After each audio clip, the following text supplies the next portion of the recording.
माननीय जितेंद्रदादा आसोले, जरा टाळ्यांचा जोरात कडकडाट होऊन जाऊ दे. गोंदिया महाराष्ट्र आणि संपूर्ण महाराष्ट्राचा हा युवा व्याख्याता. हॅलो, सर्वांना नमस्कार. नमस्कार. जय भीम, जय शिवराय, जय शाहू, जय भारत. कसं आहे ना, पहिल्यांदा टेस्टिंग करावं लागते आणि अपेक्षा करतो की माझी आवाज तुमच्यापर्यंत एकदम व्यवस्थित पोहोचत असेल. हाती न घेता तलवार बुद्ध राज्य करी जगावर.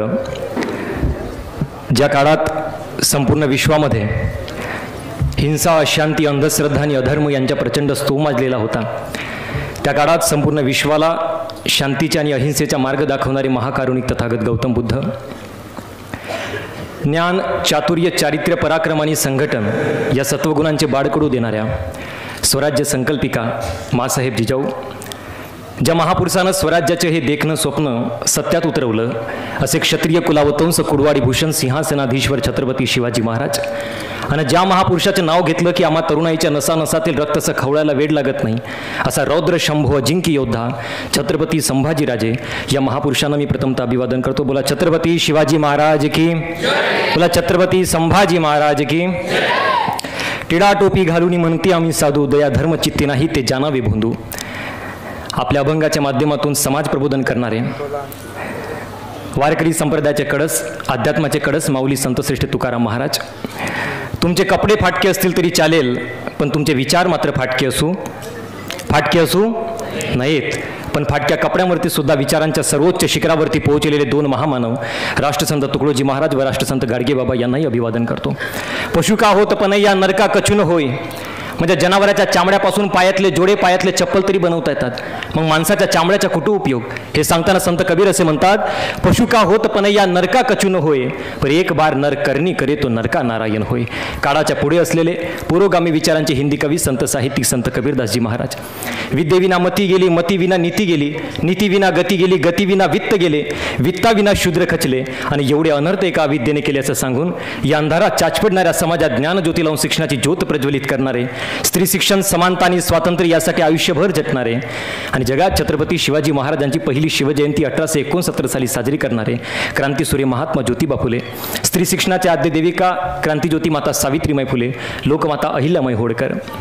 स्वातंत्र्य, समानता, बंधुता आणि सामाजिक न्यायाची या महाराष्ट्रात मुहूर्तमेढ रोवणारे सामाजिक न्यायाचे शिल्पकार.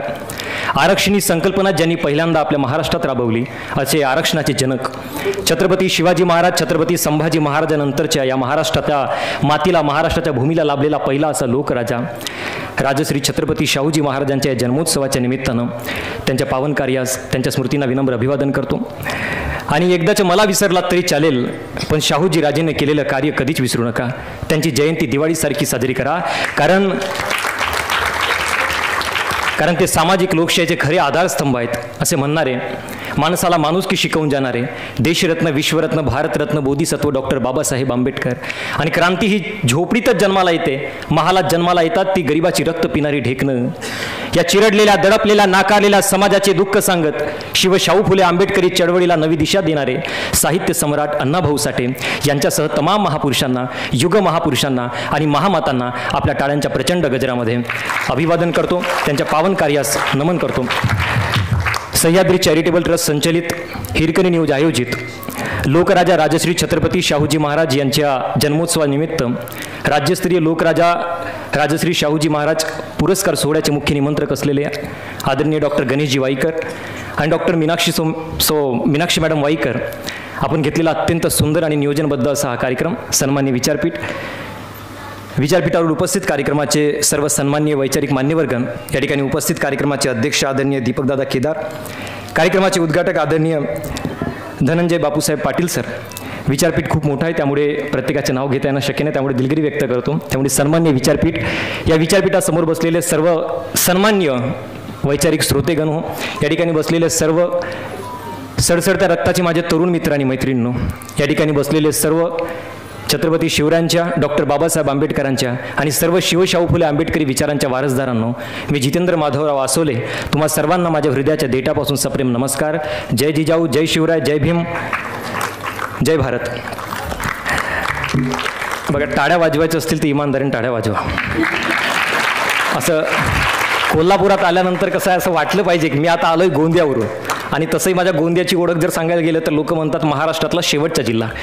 पण शेवटचा जिल्हा नाही, तुमच्या माहितीसाठी तुम्हाला सांगतोय, आपली दर दिवशी सकाळची जी सुरुवात होते ते पूर्वेकडून होते. सूर्य उगवतो पूर्वेकडून.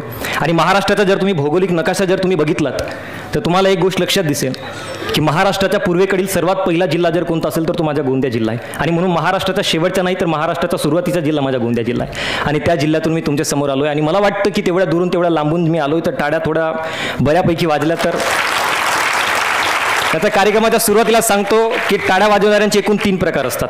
वक्ता येतात, जातात, सांगतात, नाही सांगतात मला माहीत नाही, पण तुमच्या माहितीसाठी तुम्हाला सांगणं खूप जास्त गरजेचं असतं. टाळ्या वाजवणाऱ्यांची 3 प्रकार असतात बरं का. पहिला प्रकार असतो दिलखुलास प्रकार. दिलखुलास प्रकार म्हणजे काय, आवडली एखादी ओढ, आवडले एखादं गाणं, आवडली एखादी चारोडी की ते पटकन टाळ्या वाजवते. अशी माणसं जीवनात कधी मागे राहत नाही, माहीत आहे का. अशी माणसं जीवनात कधी मागे राहत नाही. लग्न लागल्या लागल्या पहिल्या पंक्तीत जेवण करणारे हेच आहेत ते. नाही तर बाकी आमच्यासारखे असतात. आधी लग्न होऊन जाऊ दे, मुलामुलीचं सगळं आटोपून जाऊ दे, त्याच्यानंतर मग काय, शेवटी भात भेटत तर भाजी भेटत नाही, गुलाबजाम भेटत तर वाटी भेटत नाही. अंदर जावं तर भात खतम, बाहेर तर चप्पलच गायब असते. म्हणून मी म्हणतो की माणसानं कसं राहावं, दिलखुलास राहावं. कार्यक्रम तुमच्या आहे, आयोजकांनी कार्यक्रम तुमच्यासाठीच आयोजित केलेला आहे. महापुरुषांचे विचार तुमच्यापर्यंत पोहोचले पाहिजे म्हणून. आणि मला वाटतं की प्रत्येकानं दिलखुलास राहावं. कार्यक्रमाचा दुसरा म्हणजे टाळ्या वाजवणाऱ्यांचा दुसरा एक प्रकार असतो. कोणता, तो टाळ्या वाजवण्याच्या आधी आपल्या आजूबाजूला पाहते यानं वाजवलं काय म्हणते, आणि त्यानंतर त्याच्या अकलेच्या बलब जडते. भाऊ तोपर्यंत माझा मुद्दा संपून जाते. अशी माणसं जीवनामध्ये नेहमी कन्फ्यूज असतात बरं का, नेहमी कन्फ्यूज. शाळेतली मुलं तिथून सुरुवात होते. 10वी नंतर काय करावं, पोरं कन्फ्यूज. 12वी नंतर काय करावं, पोरं कन्फ्यूज. 10वी 12वीचे रिझल्ट लागल्यानंतर मोस्टली 3 प्रकारचे विद्यार्थी बाहेर पडतात. एक जे असतात ते सायन्स घेणारे असतात, एक ते असतात जे आर्ट्स घेणारे असतात, एक ते असतात जे कॉमर्स घेणारे असतात, आणि चौथे असतात ते आपला मित्र जिकडे जाईल आयुष्यभर. हे लग्नाला मुलगी बघायला गेले ना तरी आपल्या मित्राला विचारते तुला आवडली का म्हणते.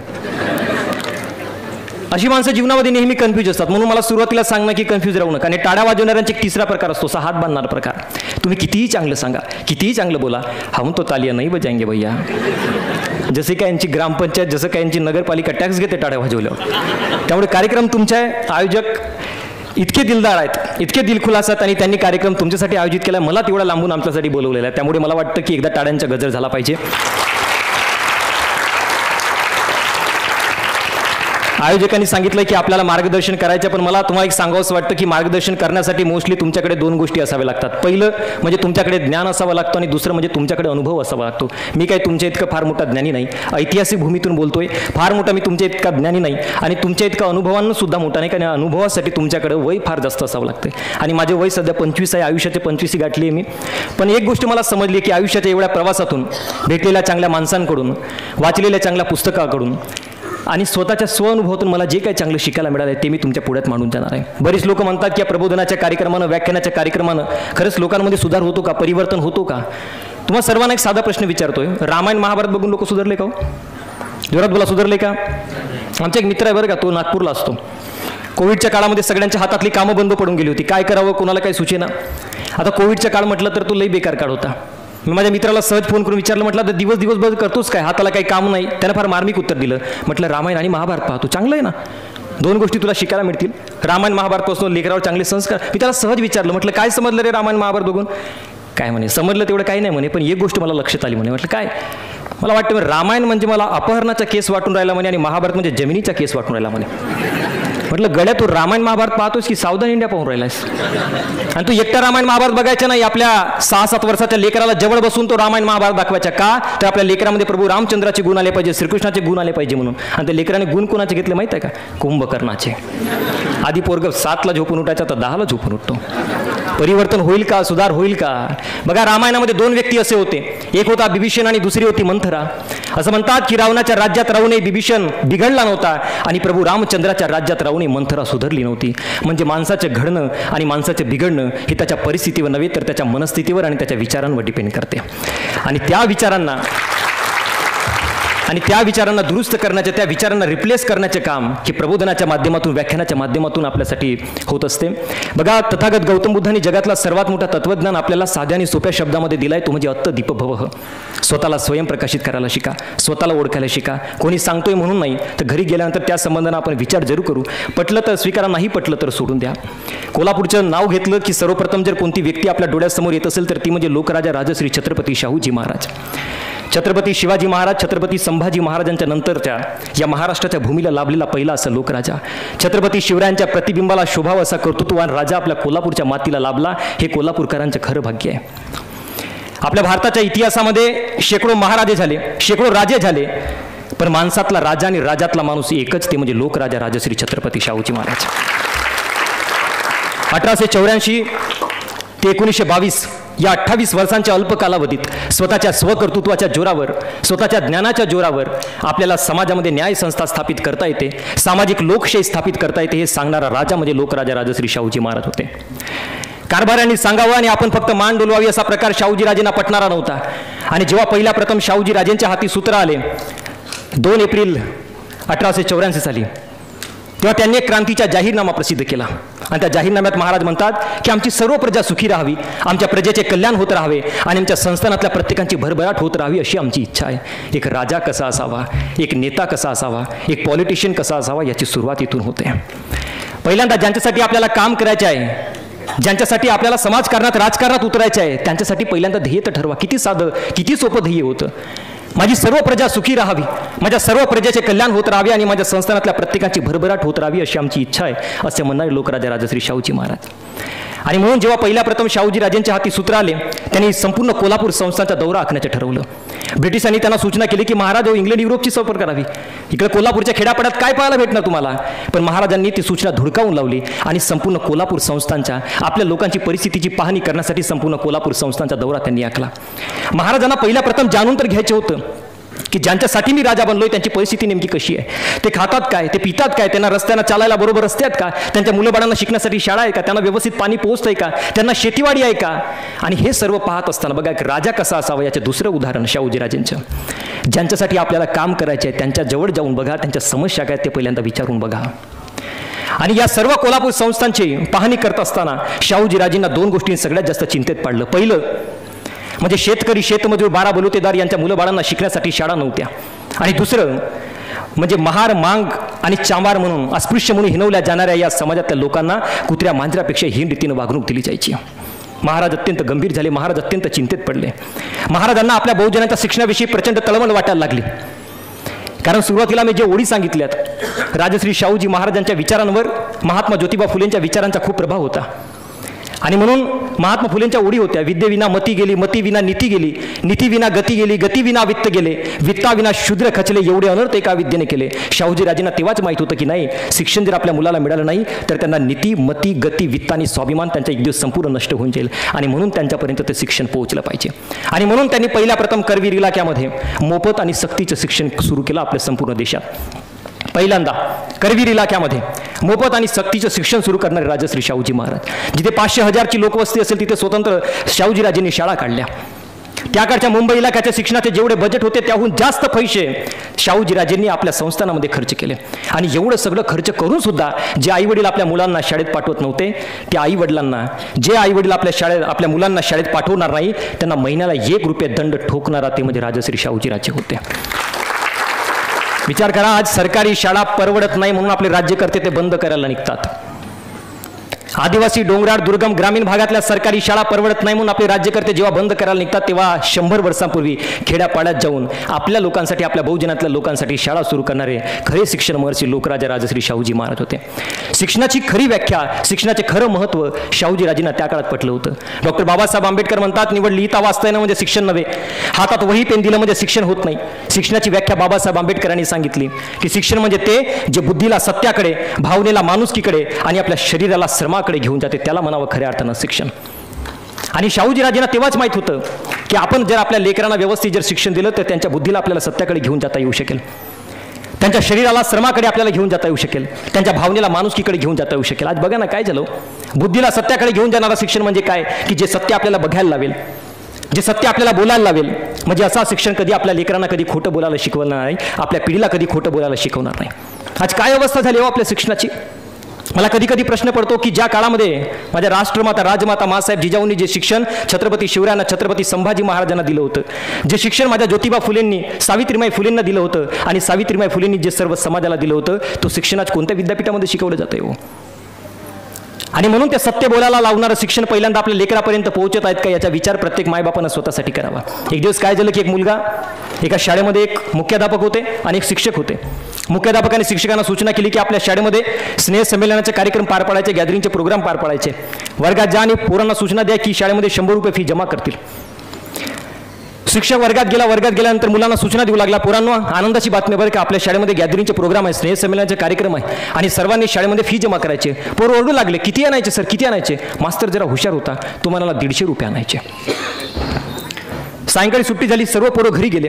घरी आल्यानंतर एक मुलगा आपल्या आईजवळ आला आणि आईला म्हणाला, आई आनंदाची बातमी आहे, आपल्या शाळेमध्ये गॅदरिंगचे प्रोग्राम आहे, स्नेह संमेलनाचे कार्यक्रम आहे आणि मास्तरांनी पैसे जमा करायला सांगितले आहेत. आई म्हणाली किती. पोरगा म्हणाला 200 रुपये.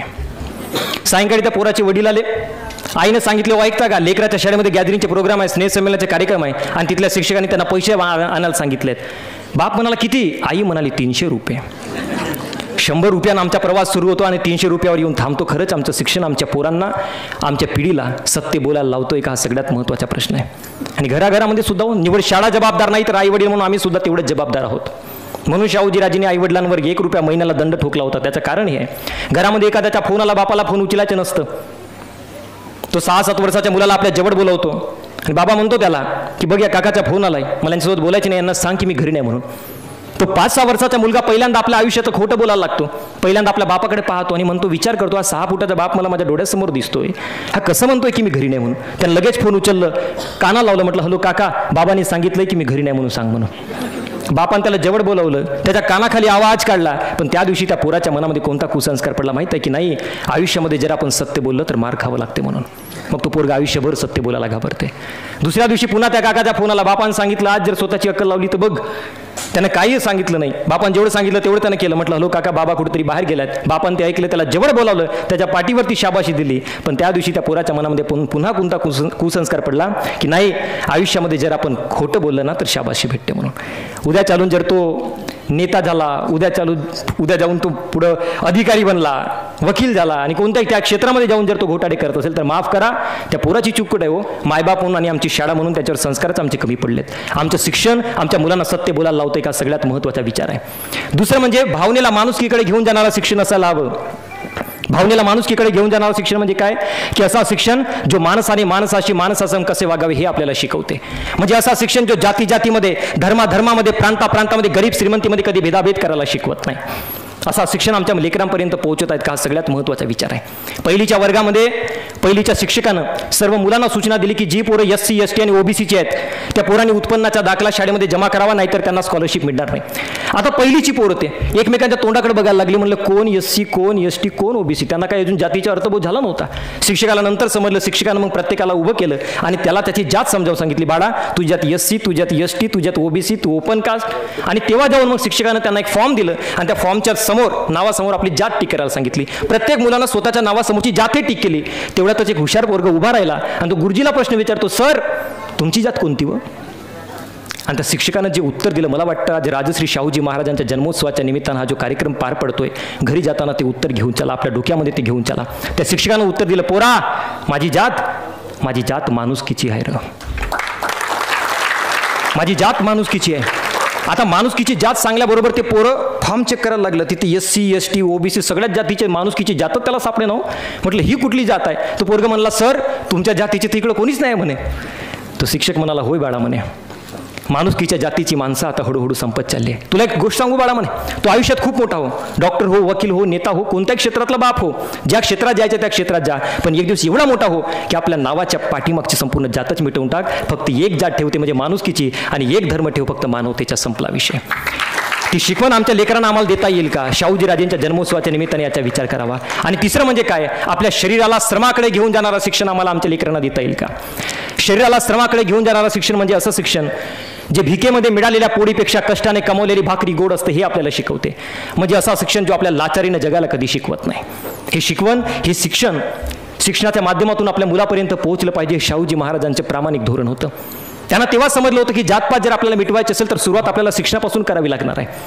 आणि म्हणून बघा त्या काळामध्ये महार, मांग, चांबार या अस्पृश्य म्हणून हिनवल्या जाणाऱ्या समाजाला कुत्र्या मांजरापेक्षा हीन रीतीनं जेव्हा वागणूक दिली जात होती तेव्हा पहिला प्रथम क्रांतीचा जाहीरनामा, तेव्हा पहिला प्रथम हातात मशाल ज्यांनी घेतली ते म्हणजे राजश्री शाहूजी महाराज होते. बघा असं म्हणतात की तुम्हाला जर समाजकारणात बदल करायचा असेल, राजकारणात बदल करायचा असेल, कोणत्याही क्षेत्रामध्ये जर बदल करायचे असेल तर सुरुवात तुम्हाला पहिल्यांदा स्वतःपासून करावी लागते. शाहूजी राजेंनी सुरुवात स्वतःपासून करायला लागली. अमेरिकेचे 35वे राष्ट्राध्यक्ष होते जॉन एफ केनेडी नावाचे. ते आपल्या भाषणामध्ये नेहमी असे म्हणायचे, सर्व अमेरिकेतल्या लोकांना उद्देशून म्हणायचे, ask not what your country can do for you but ask what you can do for your country. असं विचारू नका की तुमचा हा देश तुमच्यासाठी काय करेल, तुमचा हा राष्ट्र तुमच्यासाठी काय करेल. आधी तुम्ही स्वतःला विचारा की तुम्ही तुमच्या देशासाठी काय करू शकाल. कारण कोणताही नेता, कोणताही अधिकारी, कोणताही व्यक्ती, कोणताही राजकारणी, कोणताही राजा महाराजा तोपर्यंत तुमच्या देशाचे चित्र बदलवू शकत नाही जोपर्यंत तुम्ही स्वतःला बदलवत नाही. परिवर्तनाची सुरुवात स्वतःपासून होते. महात्मा गांधी सुद्धा म्हणायचे, everybody wants to change the world but nobody wants to start themselves. प्रत्येकाला वाटतं हा जग बदलला पाहिजे, हा राष्ट्र बदलला पाहिजे, माझा समाज बदलला पाहिजे, इथली लोक बदलली पाहिजे, पण पहिल्या प्रथम मी स्वतः बदललो पाहिजे असं कोणालाच वाटत नाही. परिवर्तनाची सुरुवात ही स्वतःपासून होते. आणि म्हणून त्या काळामध्ये शाहूजी राजेंनी आपल्या संस्थानामध्ये 1919च्या दरम्यान संपूर्ण संस्थानामध्ये सार्वजनिक ठिकाणी कोणी अस्पृश्यता पाडणार नाही हा जाहीर हुकूम काढला.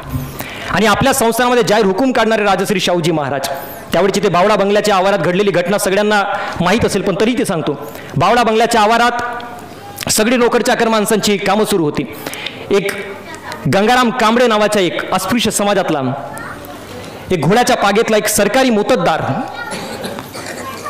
दुपारची वेळ होती, सर्व गडी माणसं जेवण खाऊन एका झाडाच्या सावलीमध्ये बसलेली होती. तेवढ्यातच पिण्याच्या पाण्याच्या हौदा जेवढे गडबड उडाली, मारहाण चालू झाली, आरडाओरड चालू झाली. आणि पाहतात तर काय, सर्व गडी माणसं तिथे जाऊन पाहतात तर काय, गंगाराम कांबळे या अस्पृश्य समाजातल्या सरकारी पागेतल्या घोड्याच्या मोत्तद्दाराला तिथले काही खानदानी मराठी नौकर हातात घोड्याची कम्मत घेऊन त्याची पाठ फोडून काढत होते.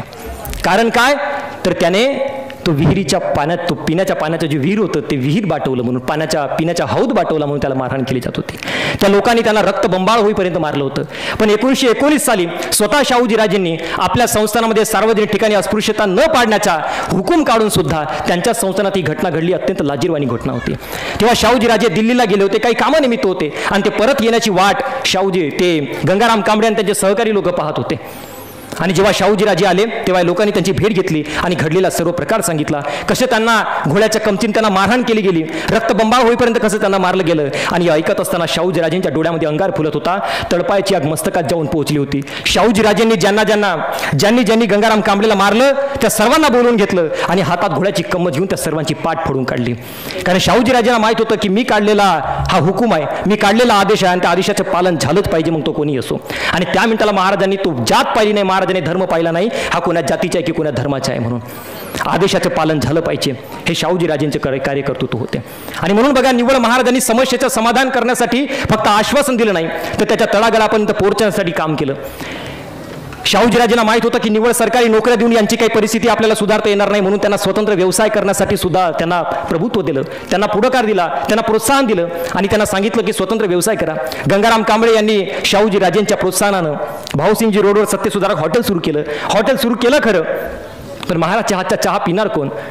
शाहूजी राजेंना जेव्हा माहीत झालं की अशी अशी घटना आहे तेव्हा शाहूजी राजे स्वतः त्या हॉटेलमध्ये जातात. हॉटेलमध्ये गंगाराम कांबळेला आदेश देतात की सर्वांसाठी चहा आण आणि स्वतः शाहूजी राजे ते चहा पितात. आता आपला राजा पितोय चहा म्हटल्यावर बाकीच्या लोकांना सुद्धा ते प्यावं लागेल. आणि तेव्हा शाहूजी राजेंनी काढलं एक हुकूम काढला की ज्या कुणाला सरकारी कागदपत्रावर सही हवी असेल तर त्यांनी सकाळी 8 वाजता सत्यसुधारक हॉटेलमध्ये येणं हा नियमच शाहूजी राजेंनी बंधनकारक केला. म्हणजे निवड समस्या सांगून होणार नाही, तर त्या समस्येवर समाधान आपल्याला कसं शोधता येईल. आणि त्या लहान लहान एक लेकरापर्यंत विचार करावं. एक साधं विचार करण्यासारखी गोष्ट आहे.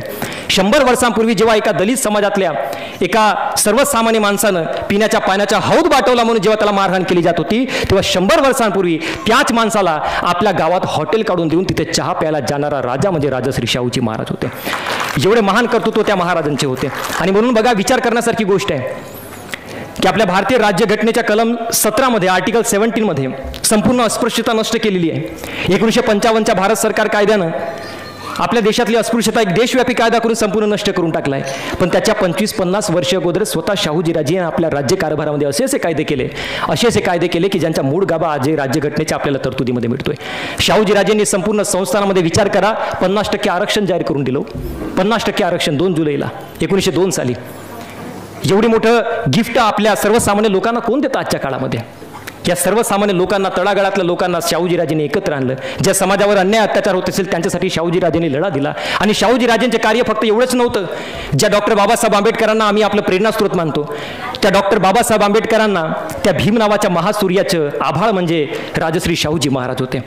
एवढंच नव्हे, डॉक्टर बाबासाहेब आंबेडकर म्हणजे कोवळ्या भीमरावमधनं डॉक्टर बाबासाहेब आंबेडकरांसारखा विश्वरत्न घडवण्यामध्ये राजश्री शाहूजी महाराजांचा मोलाचा वाटा होता.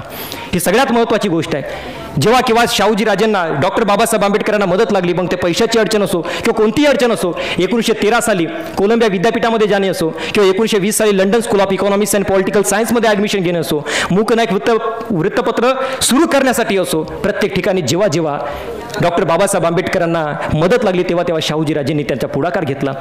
तेव्हा डॉक्टर बाबासाहेब आंबेडकरांनी त्यांच्यासाठी असं म्हटलं होतं की एकदाचं मला विसरलात तरी चालेल, पण शाहूजीराजेंचं केलेलं कार्य कधीच विसरू नका. त्यांची जयंती दिवाळीसारखी साजरी करा, कारण ते सामाजिक लोकशाहीचे खरे आधारस्तंभ आहेत. शाहूजीराजेंचे कार्य फक्त सर्वसामान्य लोकांसाठीच नाही तर महिलांसाठी तेवढेच प्रेरणास्रोत आहे. आज बघा महिलांची परिस्थिती, महिलांची प्रगती बघा, नेत्र दिपवणारी आहे. प्रत्येक क्षेत्रामध्ये मुलगी मुलाच्या बरोबरीने पुढे वाटचाल करते. असं कोणताही क्षेत्र नाही आहे. एका सरपंच पदापासून ते पंतप्रधान पदापर्यंत आणि एका पटवारी पदापासून ते राष्ट्रपती पदापर्यंत असा कोणताही क्षेत्र नाही आहे ज्या क्षेत्रामध्ये मुलगी मुलाच्या बरोबरीने पुढे नाही आहे. आणि हे काय तुमच्या नशिबानं तुम्हाला मिळालेलं नाही आहे, हे काय तुमच्या भाग्यानं तुम्हाला मिळालेलं नाही आहे. हे सर्व तुम्हाला मिळालं आहे क्रांतिज्योती माता सावित्रीबाई फुले आणि क्रांतिसूर्य महात्मा ज्योतिबा फुले यांच्या त्यागामुळे. हे सर्व तुम्हाला मिळालं आहे राष्ट्रमाता राजमाता मासाहेब जिजाऊ छत्रपती शिवराज छत्रपती संभाजी महाराज यांच्या स्वराज्यामुळे. हे सर्व तुम्हाला मिळालं आहे राजश्री शाहूजी महाराजांच्या आरक्षणामुळे. आणि आज हे सर्व तुम्हाला मिळालं आहे डॉक्टर बाबासाहेब आंबेडकरांच्या संविधानामुळे.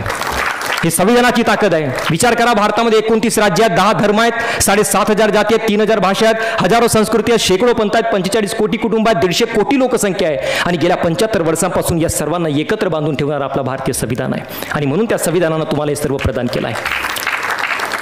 आणि म्हणून मी एकच सांगतो, तुमच्या प्रत्येक धर्माचा आदर आहे. तुम्ही ज्याही देवाला मानत असाल, ज्याही परमेश्वराला मानत असाल, सकाळी उठल्यानंतर आपल्या देवाला जरूर नमस्कार करा, पण त्याच्या शेजारी या सर्व महापुरुषांच्या फोटोसमोर एक फूल जरूर ठेवा आणि त्यांना धन्यवाद म्हणा. कारण ते जर नसते तर माफ करा, आज आपली काय अवस्था झाली असते वेगळं सांगायची गरज पडणार नाही. कारण त्या काळचे सर्व कायदे, सगळे कानून व्यवस्था आहे महिलांच्या विरोधामध्ये काम करत होते. आणि त्या काळामध्ये या महापुरुषांनी स्त्रियांच्या शिक्षणासाठी, स्त्रियांना समानतेने जगता यावं यासाठी, स्त्रियांना स्वातंत्र्याने जगता यावं यासाठी काम करणं म्हणजे किती मोठी गोष्ट असेल. पण मला कधी कधी विचार येतो की आपण आपल्या महापुरुषांचे उपकार आमचे स्वतः काय हो, आमच्या 7 पिढ्या जरी जन्माला आल्या तरी आम्ही त्यांचे उपकार फेडू शकणार नाही. पण त्या महापुरुषांच्या उपकारांची जाणीव तरी आम्हाला आहे का, हाही महत्त्वाचा प्रश्न आहे. आता मध्यंतरी एक चित्रपट आला होता महाराष्ट्रामध्ये, बाई पण भारी देवा नावाचं. खूप सुंदर चित्रपट होता, मी सुद्धा ते पाहिलंय. आणि ते चित्रपट पाहण्यासाठी आपल्या महाराष्ट्रातल्या माता मौल्यांनी एकदम नटून धजून ते काय सजून धजून गॉगल घालून ते पिक्चर पाहायला गेलं होतं. खूप सुंदर पिक्चर होतं. आणि ते पिक्चर पाहिल्याचे स्टेटस त्यांनी आपल्या सर्व सोशल मीडियावर शेअर केलं की आम्ही ते पिक्चर पाहिलं. आनंदाची गोष्ट आहे.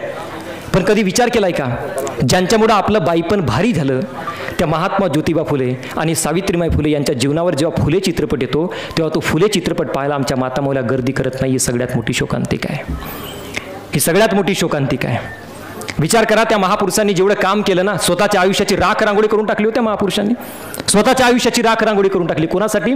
स्त्रियांना शिक्षण मिळावं म्हणून, स्त्रियांना समानता मिळावी म्हणून, स्त्रियांना स्वातंत्र्य मिळावं म्हणून. आणि आज आपण त्यांच्या विचारांना बेईमान होतोय का, सगळ्यात महत्त्वाचा प्रश्न आहे. महात्मा ज्योतिबा फुले आणि सावित्रीबाई फुले यांनी जो स्त्री शिक्षण, समानता आणि स्वातंत्र्याचा गाळा सुरू केला होता, राजश्री शाहूजी महाराजांनी त्याला व्यवस्थित पुढे आणलं.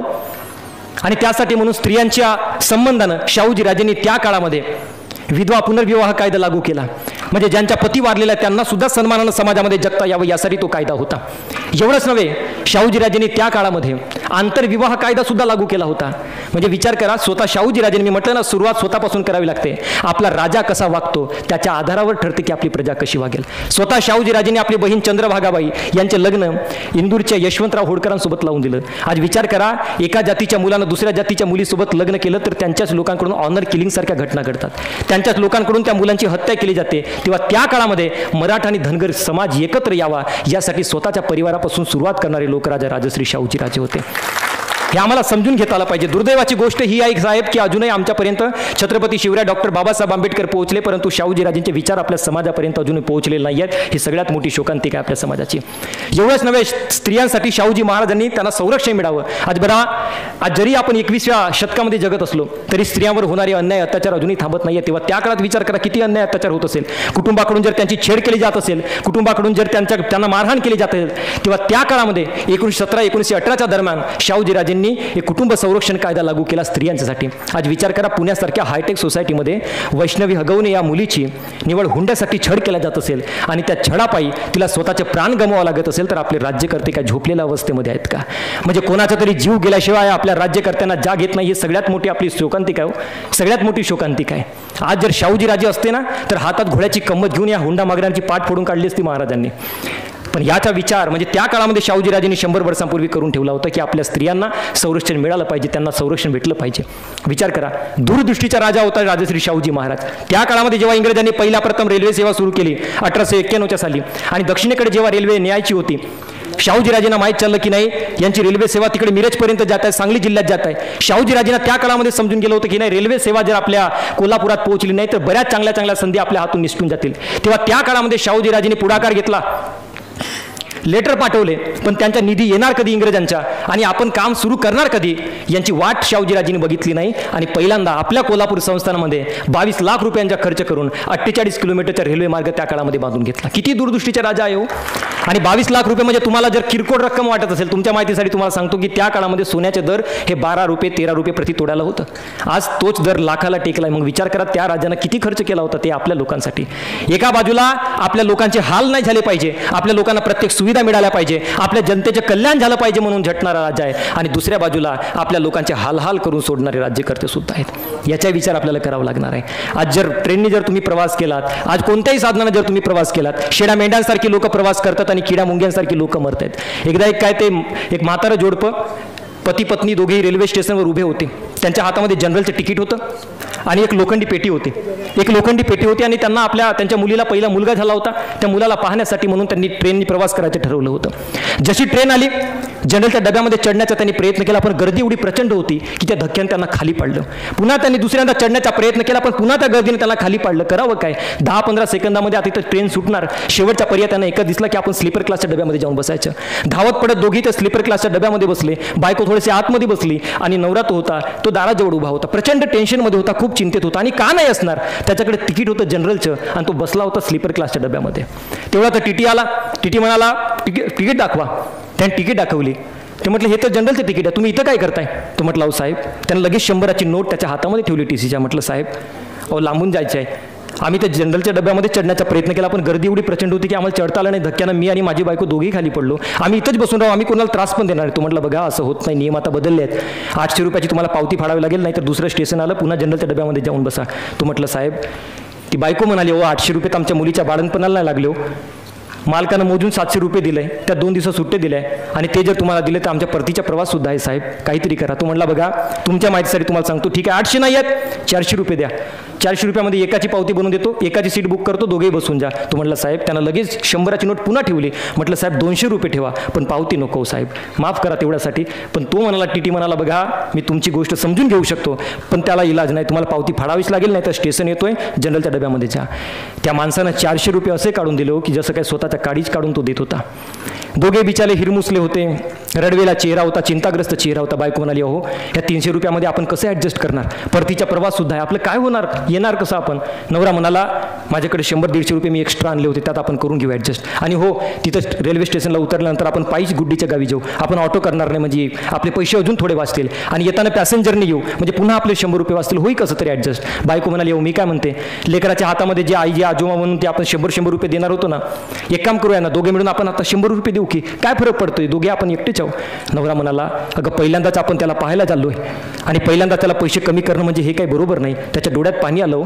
तेव्हा बायको म्हणाली कुठे जर प्रधानमंत्री साहेब जर मला भेटतील ना, कुठे जर मुख्यमंत्री साहेब जर मला भेटतील ना, मी त्यांना म्हणेन की साहेब करोड रुपयांची बुलेट ट्रेन चालवण्यापेक्षा आहे त्या ट्रेनमध्ये 4 जनरलचे डबे लावून द्यावं, म्हणजे आमच्यासारख्यांना तिकीट असून सुद्धा, जनरलचं तिकीट असून सुद्धाही आम्हाला असं बेइज्जत नाही व्हावं लागणार आणि नातवाला जे पैसे द्यायचे ते पैसेसुद्धा कमी होणार नाही. विचार करावं, विचार करण्यासारखी गोष्ट आहे. 100 वर्षांपूर्वी ज्या राजानं जे स्वप्न पाहिलं होतं आपल्या भारतासाठी, ते स्वप्न पूर्ण झालं आहे का? आज इंडियाचा विकास झाला पण भारत मात्र तसाच राहून गेला. आणि इंडिया आणि भारत यांच्यातला जर तुम्हाला फरक समजून घ्यायचा असेल तर कधी रेल्वे स्टेशनला गेलातच तर एसीचे डबे बघून या आणि जनरलचे डबे बघून या. एसीच्या डब्यामध्ये तुम्हाला चमकधमकवाला भारत दिसेल, इंडिया दिसेल, आणि तुम्ही इकडे जर जनरलच्या डब्यामध्ये आलात तर तुम्हाला गुदमरणारा भारत दिसेल. ही खरी वास्तविकता आहे. दर दिवशी लोक मरत आहेत ट्रेनने, दर दिवशी प्रवासाने लोक मरतात. म्हणून मी सुरुवातीला म्हणालो शेळ्या मेंढऱ्यांसारखी लोक प्रवास करतात आणि किड्या मुंग्यांसारखी मरत आहेत. कुठं नेऊन ठेवलं आहे आमच्या महाराष्ट्र? त्याचा विचार कधीतरी करावा लागेल. विचार करा त्या काळामध्ये जेव्हा शाहूजी राजेंना माहीत चाललं की माझ्या क्षेत्रातल्या माता माऊल्या हंडाभर पाण्यासाठी 5-5 किलोमीटर पायपीट करतात, तेव्हा त्यांच्यासाठी राधानगरीसारखं धरण उभं करून त्यांच्या घराघरापर्यंत पाणी पोहोचवणार राजा म्हणजे राजश्री शाहूजी राजे होते. त्या महाराजांचा आदर्श तरी आम्ही आमच्या डोळ्यापुढे ठेवू शकलो का? साधं काय तत्व होतं त्या महाराजांचं? माझ्या सर्व प्रजेचे कल्याण व्हावे, इथली प्रत्येक जनता सुखी व्हावी आणि माझ्या संस्थानातल्या प्रत्येकाची भरभराट होत राहावी. किती साधं सोपं तत्व आहे. आजच्या राज्य करताना विकास म्हणजे काय वाटतं माहीत आहे का? फुकट वाटा आणि सत्ता भोगा. जनतेला जर फुकट वाटलं तर विकास होईल असं त्यांची म्हणणं आहे. पण काय हो, फुकट वाटलं ना, जर विकास झाला असता सगळेच सरकार कोणाचे असो सगळ्यांनी एकच सपाटा लावलाय, फुकट वाटा आणि सत्ता भोगा. एक विचारवंत आहे तो असं म्हणतो की ज्या देशातल्या लोकांना फुकटमध्ये खायला मिळते आणि ज्या देशातली लोकांना फुकटमध्ये त्यांचं मनोरंजन केलं जातो ती लोकही कधी देशाच्या विकास कामावर चर्चा करणार नाही. या जगात तुम्हाला कोणी फुकटमध्ये वाटणार नाही बरं का. या जगात कोणी कोणासाठी फुकटमध्ये काम करत नाही. एक डेझमंड टुटू नावाचे एक विचारवंत आहेत, काल दादांसोबत आम्ही चर्चा करताना त्यांचा मी उल्लेख केला. डेझमंड टुटू नावाचे एक नोबेल विजेता होते. त्यांचा एक फार सुंदर त्यांचा एक विचार होता की ख्रिश्चन मिशनरीचे लोक जेव्हा आफ्रिका खंडामध्ये गेले होते आणि तिथं गेल्यानंतर तिथल्या आदिवासी लोकांकडे त्यांच्या जमिनी होत्या. ख्रिश्चन मिशनरीचे लोक त्यांना म्हणाले की तुम्ही आपले डोळे बंद करा, आम्ही तुमच्यासाठी प्रार्थना करतो. त्या प्रार्थनेत तुमच्या जीवनाचं भलं होईल, तुमच्या जीवनाचं कल्याण होईल. आणि त्या लोकांनी आपले डोळे बंद केले आणि जेव्हा त्यांनी डोळे उघडले तेव्हा पाहतात तर काय, ख्रिश्चन मिशनऱ्यांकडे त्यांच्या जमिनी होत्या आणि त्या आदिवासी लोकांकडे त्यांच्या बायबली होत्या. या जगात कोणी फुकटमध्ये तुमच्यासाठी प्रार्थनासुद्धा करत नाही बरं का. एखाद्या राजकीय सभेमध्ये राजकीय नेते मोठ्या आवाजात म्हणतात, मोठ्या स्वरामध्ये म्हणतात की आम्ही तुम्हाला फुकटमध्ये कर्जमाफी करून देऊ, फुकटमध्ये तुम्हाला आम्ही योजना देऊ, लाडक्या बहिणीच्या अकाउंटवर एवढे पैसेसुद्धा देऊ, शेतकऱ्यांना मोफत देऊ, गहू तांदूळ सगळं मोफत देऊ. हे सगळं देत असताना लोक किती आनंदी होतात, प्रचंड आनंदी होतात. पण कधी एक प्रश्न स्वाभिमानानं स्वतःला विचारा की हे सगळं जर आपल्याला फुकटमध्ये देणार आहे तर यासाठी तो पैसा आणणार कुठून आहे? एकदा मेंढराच्या नेत्यानं त्यांना एक सूचना केली, त्यांना एक आश्वासन दिलं की यावर्षी थंडीमध्ये सर्व मेंढरांना आम्ही गरम लोकरीची शाल भेटमध्ये देणार आहोत. सगळे मेंढरं आनंदाने ब्याब्या करायला लागले, आनंदामध्ये उडायला लागले की आपल्याला लोकरी शाल भेटणार आहे. पण एक तिथं हुशार कोकरू होता, उभा राहिला, आपल्या आईला म्हणाला, आई हा नेता म्हणतो की आपल्याला थंडीमध्ये लोकरीची शाल भेटमध्ये देणार आहे, पण हा त्या शालीसाठी लोकर कुठून आणणार आहे? आणि जेव्हा त्या लोकांना समजलं तेव्हा ते धीर गंभीर झाले, कारण नंतर त्यांना समजलं की यांची चमडी उधळून ते लोकर बनून आपल्याला वाटणार आहे. आपल्याला अजूनही आपल्या लोकांपर्यंत पोहोचलं नाही. सरकारच्या योजना चुकीच्या नाही आहेत पण ते योग्य व्यक्तींपर्यंत पोहोचतात का हे महत्त्वाचं आहे ना. शाहूजी राजेंनी त्याकडे जे काम केलं होतं आपल्या सर्वसामान्य जनतेसाठी, मग त्या सर्वसामान्य जनतेसाठी जनतेपर्यंत काम पोहोचतात का? आता 75 वर्षाच्या वर असलेल्या म्हाताऱ्याला बस फुकट केलाय गव्हर्नमेंटनं. 75 वर्षांच्या वर असलेला, आता आपल्याला माहित आहे 75 वर्षा वर असलेल्या म्हाताऱ्या काही तो बसनं प्रवास करणार नाही. मी म्हणतो जर तुम्हाला काही फुकट द्यायचं असेल ना तर त्या 75 वर्षांच्या वर असलेल्या म्हाताऱ्याला तुम्ही हॉस्पिटल फुकट करा ना, हिंमत असेल तर. पण हॉस्पिटल आमची गव्हर्नमेंट फुकट करणार नाही. बस वाटल्यास फुकट करायला निघाला. शेतकऱ्यांना बघा, शेतकऱ्यांना म्हणतायत की आपण हे फुकट करून देऊ, तुमची कर्जमाफी करून देऊ. नको एवढी लाचारी. इकडे सोलापूर जिल्ह्यात मागच्या 2 वर्षांच्या आधी घटना घडली. एक 26 वर्षाचा एक सूरज चव्हाण नावाचा एक तरुण शेतकरी विष पिऊन आत्महत्या करतो. 30 सेकंदाचा व्हिडिओ जाहीर करतो आणि देवाला विनंती करतो की देवा पुढच्या वेळी जर मला जन्म दिलास, माणसाचा जन्म दिलास, तर मला शेतकऱ्याचा जन्म देऊ नकोस. ही अवस्था आपल्या शेतकऱ्यांची करून ठेवली इथल्या सरकारने. त्यांचे डोळे फोडून त्यांना चष्मे वाटप करण्याचा प्रकार चालू आहे. त्यांच्या धोतर सोडून त्यांना फेटं बांधण्याचा वापर सुरू केला आहे. नाव दिलं किसान सन्मान निधी. आमच्या लोकांपर्यंत त्या योजना पोहोचत आहेत का? त्या योजनांचा फायदा पोहोचतोय का? हा सगळ्यात महत्त्वाचा विचार आहे. आणि ते जर पोहोचत नसेल तर कुठं ना कुठं तरी बघा. म्हणून मी सुरुवातीला नारायण सुर्वेंच्या त्या ओढी आहेत फार सुंदर, त्यांनी त्या काळात सांगून दिलं होतं, आम्ही मेंढरं यावं त्याने हकालावं आणि 5 वर्षांच्या बोलीने होतो आमच्या लिलावं. पण आमच्यात काही सुधार होत नाही. याचा विचार प्रत्येकाने एक सुजाण नागरिक म्हणून करणं खूप जास्त गरजेचं आहे. ही आपली जबाबदारी आहे. आज महाराष्ट्राची काय अवस्था झाली हो. आज मी काल गणेश दादांसोबत बोलत असताना आम्ही तो विचार काढला, मुद्दा काढला. आज महाराष्ट्र, यूपी, बिहार आणि गुजरात या 4 राज्यांमध्ये फक्त भाषेचा फरक राहिला आहे. आणि आता तो भाषेचाही फरक मिटतोय की काय ही मोठी विचाराची गोष्ट आहे. फक्त भाषेचा, नाही तर पॅटर्न तोच सेम. दिसला की भोसक चाकू, दिसली बाई की कर बलात्कार, काढ छेड, करा दंगादंगी. काय चाललंय आपल्या महाराष्ट्रामध्ये? कुठे नेऊन ठेवलंय आपला महाराष्ट्र? ज्या महाराष्ट्राची ओळख छत्रपती शिवराय, डॉक्टर बाबासाहेब आंबेडकर, महात्मा ज्योतिबा फुलेंच्या नावानं होती, त्या महाराष्ट्राची ओळख कुठं ना कुठेतरी धुमिल होत आहे का? याचा विचार प्रत्येकानं करणं गरजेचं आहे. आणि याला जबाबदार राजकारणी नाही होत, इथला प्रत्येक मराठी माणूस जबाबदार आहे या सगळ्या घटनेसाठी. याचा विचार प्रत्येकानं करावा. 24 सप्टेंबर 1944 साली मद्रास इलाका शेड्यूल कास्ट फेडरेशनच्या जाहीर सभेत बोलताना डॉक्टर बाबासाहेब आंबेडकर आपल्या सर्व समाजाला उद्देशून असे म्हणाले होते, इथून कार्यक्रम संपल्यानंतर आपल्या घरी जा आणि घरी गेल्यानंतर आपल्या घराच्या भिंतीवर लिहून ठेवा की मला या देशाची शासनकर्ती जमात व्हायची आहे, मला या देशाच्या राजकारणी व्हायचं, मला यातल्या त्या सत्ताधाऱ्यांमध्ये जाऊन बसायचे आहे.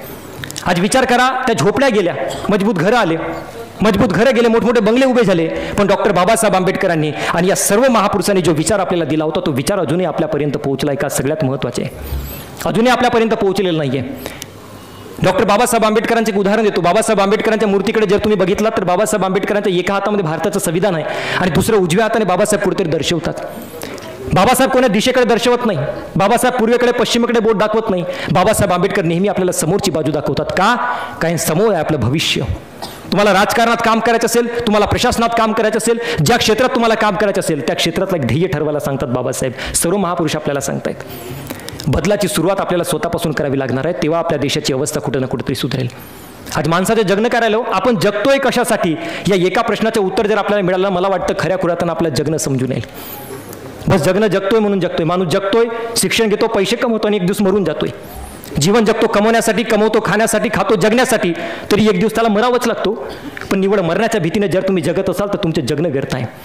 कारण एक वाक्य बोलतो, शिवशाहू फुले आंबेडकरी चळवळ म्हणजे परिवर्तनाची चळवळ आहे आणि या परिवर्तनाच्या चळवळीत काम करायला भिणारी माणसं ही जिवंतपणेच मेलेली असतात आणि या परिवर्तनाच्या चळवळीत काम करणारी माणसं मेल्यावर ही जिवंत राहतात. ही सगळ्यात मोठी वस्तुस्थिती आहे. आणि म्हणून तुम्हाला सांगणं, महापुरुषांसाठी आपल्याला वेळ काढता आली पाहिजे.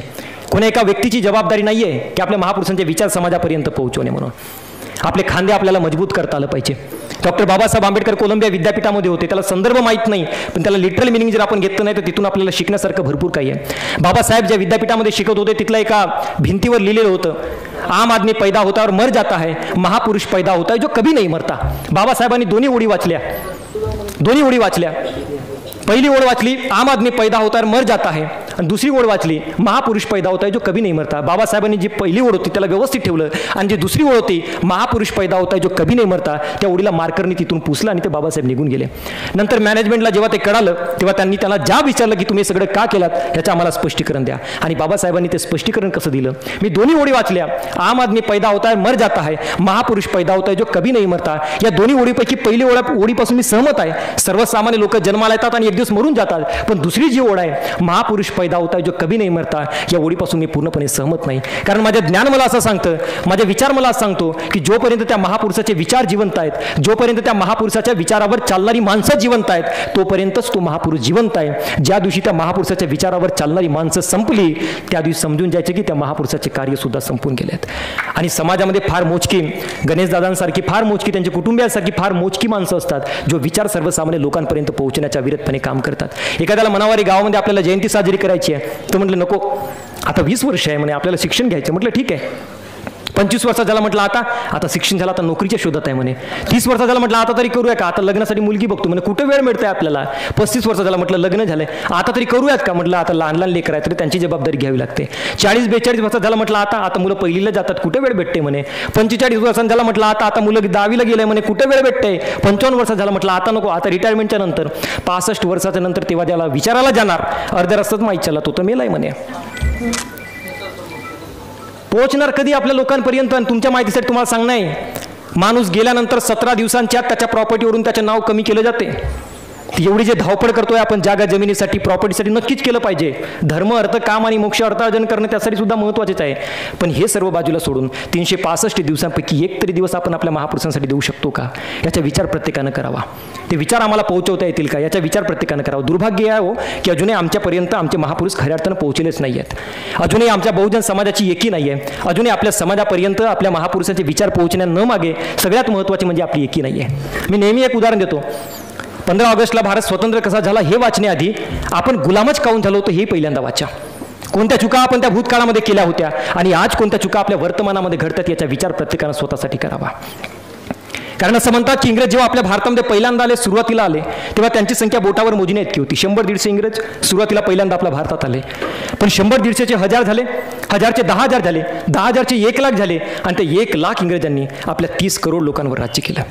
तुम्हाला कसं काय पॉसिबल होतं, असं काय घडलं? पण सुरुवातीला जे 100-150 हजार जे इंग्रज झाले त्यांनी आपल्या भारतीयांच्या विशेष अभ्यास केला आणि भारतीयांचा अभ्यास केल्यानंतर त्यांना एक गोष्ट समजली की नाही, भारतातल्या लोकांना जातीमध्ये, धर्मामध्ये, प्रांतामध्ये, गरीब श्रीमंतीमध्ये एवढं वाटून टाका, यांना फोडा आणि मग यांच्यावर राज्य करा. मग हे 30 करोड काय, पुढे 300 करोड जरी झाले तरी आपल्याला हरवू शकणार नाही. ही वस्तुस्थिती आहे. बघा, ही दुनिया बडी तो कानपिडी या तत्वावर चालते. इतिहास सांगतो की आधी माणसं विकली जातात, त्यानंतर त्यांची जमीन विकली जाते. जे लोक आपला इतिहास विसरतात ना, त्यांचा भूगोल कधी सुरक्षित राहत नाही असं म्हणतात. आणि म्हणून तुम्हाला सांग नाही, आज सर्व बहुजन समाजाने एकत्र येणे सगळ्यात मोठी काळाची गरज आहे. पण दुर्दैव असं की आपण आपल्या जातीपातीमध्ये, आपण आपल्या धर्मामध्ये, प्रांतामध्ये गरीब श्रीमंती पूर्ण वाटून गेलो आहे. आज कशाला तरी डॉक्टर बाबासाहेब आंबेडकरांचे नाव द्या, कशाला तरी रमाईंचे नाव द्या, बौद्ध बांधवांना खुश करता येतं. आज कशाला तरी अहिल्यामाईंचे नाव द्या, धनगरांना खुश करता येतं. आज कशाला तरी भगवान बाबांचे नाव द्या, वंजारी मतदार खुश करता येतं. कशाला तरी छत्रपती शिवराज, छत्रपती संभाजीराजेंचे नाव द्या, मराठ्यांना खुश करता येतं. पण कधीतरी विचार केला आहे का, या सर्व महापुरुषांना आपण जे जातीमध्ये वाटून घेतलंय, मला वाटतं की खऱ्या अर्थानं महापुरुष आपल्यापर्यंत पोहोचले कधी सिद्ध होईल, जेव्हा डॉक्टर बाबासाहेब आंबेडकरांची जयंती फक्त बौद्ध समाज नाही, एससी समाज सोडून बाकी इतर समाजातली लोक आनंदाने साजरी करायला लागतील, तेव्हा समजेन की मी खऱ्या अर्थानं जातपात संपली आहे. ही खरी वस्तुस्थिती आपल्यापर्यंत पोहोचली पाहिजे. कारण सरकारी दवाखान्यात मरणारी लोक हे दलित, धनगर, माडी, मराठा, मातंग सगळेच आहेत. पण बोलणार कोण? आज सरकारी शाळा बंद पडत आहेत. महाराष्ट्रातल्या हजारो जिल्हा परिषद शाळा बंद पडण्यात येतात, पण कोणी आवाज उचलायला तयार नाहीये. आज गावागावातलं शिक्षण आज जिवंत आहे, त्याला सगळ्यात मोठं कारणीभूत तत्व जर कोणते असेल तर जिल्हा परिषद शाळा आहेत. आणि ते जर बंद पडत असतील तर विचार करा, आपल्या खेड्यापाड्यातल्या लोकांपर्यंत जे शाहूजीराजेंनी जे शिक्षणाचं स्वप्न आपल्यापर्यंत पाहिलं होतं, ते स्वप्न पूर्ण होणार कधी? आणि मला कधी प्रश्न पडतोय, 2000 मला वाटतं 23-24चा डाटा आहे, महाराष्ट्रातल्या 15,000 जिल्हा परिषदेच्या शाळा बंद पाडण्यात आल्या होत्या आणि 18,000 नवीन दारूची दुकानं सुरू करण्यात आली. म्हणजे विचार करा, ज्या देशाची GDP दूध विकून नाही तर दारू विकून मोठी होणार असेल, तो देश खरंच महासत्ता होईल का? याचा विचार कधीतरी आपल्या लोकांनी केलं पाहिजे. याचा विचार आपले लोक करत नाही, ही सगळ्यात मोठी आपली शोकांतिका आहे. आणि म्हणून मला तुम्हाला सांगणं आहे की महापुरुषांच्या जातपातचा विचार न करता त्यांच्या विचारांनी एकत्र येणं काळाची सगळ्यात मोठी गरज आहे.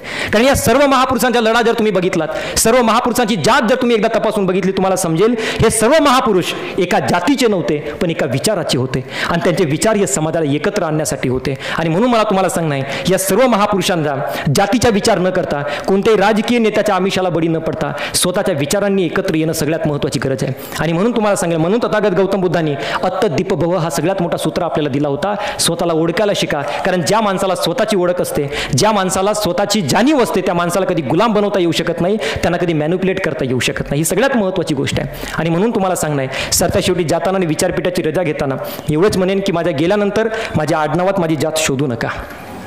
नाहीतर कसं आहे ना की प्रत्येक माणसाला, आता मी आलो, चर्चा होतीलच की कोणत्या जातीचं होतं पोरगं. आणि सुरुवातीला मी सांगितलं, शिक्षकाचं उदाहरण तुम्हाला देऊन सांगितलं की एक दिवस एवढे मोठे व्हा. आम्ही तर सांगतो आम्ही प्रथम आणि अंतिमता भारतीय आहोत. आमच्या धर्म मानवतेच्या, आमची जात माणुसकीची.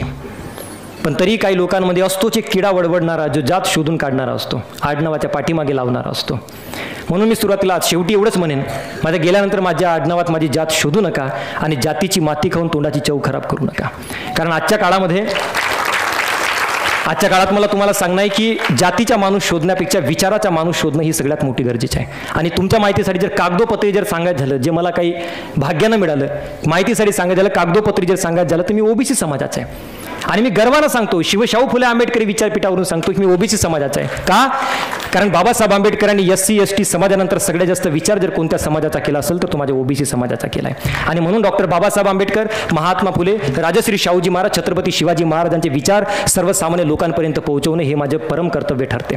आणि म्हणून ते किरण कुमार मडावी आहेत, फार सुंदर गझलकार, त्यांच्या ओळी आहेत, जातीत कोणत्या तू घेणार नोंद माझी, जातीत कोणत्या तू घेणार नोंद माझी, डोक्यात भीम माझ्या रक्तात रे शिवाजी, डोक्यात भीम माझ्या रक्तात रे शिवाजी.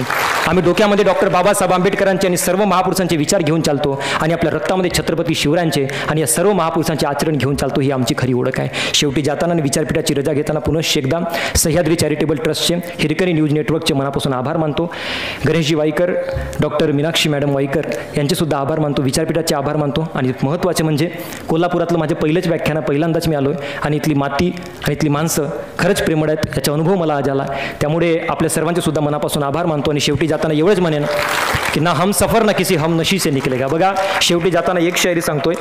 मला वाटतं की बघा शायरी सांगत असताना कसं आहे, तर शायरीमध्ये जर तुम्ही वाह म्हटला तर ते शायरी सांगणाऱ्याला मजा येते आणि ऐकणाऱ्याला सुद्धा मजा येते. पण आमचे काम कसं झालं माहीत आहे का, आमचं काम असं झालं आहे बामणासारखं, जोपर्यंत स्वाहा म्हणत नाही तोपर्यंत हवनात काही आपण टाकत नाही. तसं आम्ही काहीतरी इशारा केल्याशिवाय तुम्ही वाह म्हणत नाही. मी हाताचा इशारा केला की वाह म्हणा, म्हणजे ती शायरी शेवटची आहे. ना हम सफर ना किसी हम नशी से निकलेगा.